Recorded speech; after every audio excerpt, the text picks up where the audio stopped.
मुदिता के सभी श्रोताओं को नमस्कार। शिव सूत्र के आणुोपाय का 13वां सूत्र और सूत्र है सिद्ध स्वतंत्र भाव, अर्थात सत्व सिद्धि से स्वतंत्र भाव में स्थिति होती है। तो जैसा कि अब तक के सूत्रों में हमने देखा कि वास्तविक जागृति के बाद जब साधक को सत्य पता चल जाता है तो किस तरह से उसके जीवन में परिवर्तन आता है, कैसा उसका व्यवहार हो जाता है। जैसे पिछले सूत्र में सत्य में स्थिति की बात की गई कि उसकी बुद्धि समर्पित हो जाती है और वह सत्य में स्थित हो जाता है, यानी जीवन शांति और आनंद से परिपूर्ण हो जाता है।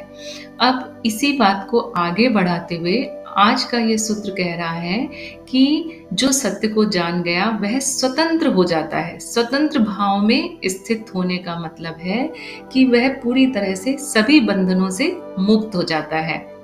तो देखें कि बंधन कौन कौन से हैं जिनसे वह मुक्त हो जाता है, या कहूं कि एक सामान्य व्यक्ति किन बंधनों में अपने आप को बंधा हुआ पाता है जिनसे कि एक वास्तविक रूप से जागृत साधक मुक्त हो जाता है। तो देखिए, सबसे पहले एक सामान्य व्यक्ति स्वयं को क्या मानता है? शरीर और मन, यानी कि सीमित मानता है। ये सबसे बड़ा बंधन है। दूसरे व्यक्ति की जो वर्तमान स्थिति है वह जो है उससे वह सदैव कुछ और होना चाहता है। ये मन और बुद्धि की गुलामी है एक तरह से, कि बुद्धि कहती है कि संसार में कुछ प्राप्त करना है, आगे बढ़ना है, इस तरह की बातें। तो वो भी एक तरह का बंधन हो गया।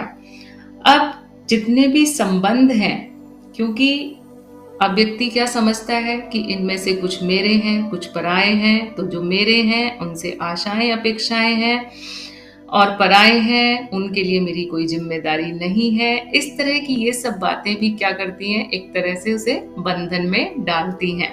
शरीर के रोग हैं, उनका भी एक तरह से सामान्य व्यक्ति गुलाम रहता है, क्योंकि शरीर में कुछ हो गया, पीड़ा हो गई तो वह उससे लिप्त हो गया, उससे दुखी हो गया, परेशान हो गया। तो शरीर से बहुत ज्यादा लगाव रखना, लिप्त होना, ये भी एक तरह का बंधन है।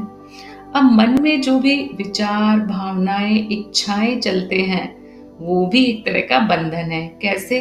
क्योंकि इनके अनुरूप ही कर्म होते हैं, यानी व्यक्ति कर्म करने को मजबूर हो जाता है।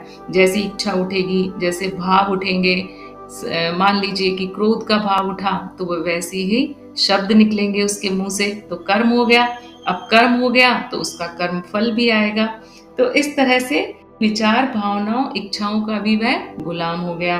और सबसे बड़ा भय है मृत्यु का भय। तो देखेंगे कि ये जो सारे बंधन जो भी हमने अभी तक देखे वो सब किससे संबंधित हैं? शरीर, जगत और मन से। तो जब तक इनको सच मानकर जिया जाएगा और इन्हीं को मैं और मेरा माना जाएगा, तब तक बंधन ही बंधन है, यही माया है।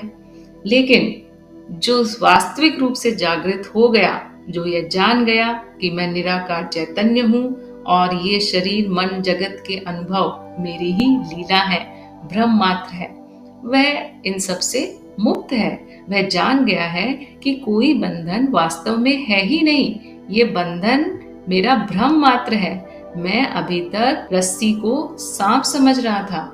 तो ऐसा साधक अब चाहे शरीर में कुछ हो, संसार में कुछ हो, मन में कुछ चल रहा हो, उनसे प्रभावित नहीं होता, और यही स्वतंत्र भाव है। तो इस प्रकार सत्य का बोध होने के बाद, क्योंकि साधक को ये पता चल जाता है कि वह तो पहले से ही मुक्त था, आत्मा किसी नियम के अधीन नहीं है, मैं माया से परे हूं, तो वह माया को पूरी तरह से स्वीकार करते हुए स्वतंत्र भाव से जीता है। तो आज के लिए इतना ही।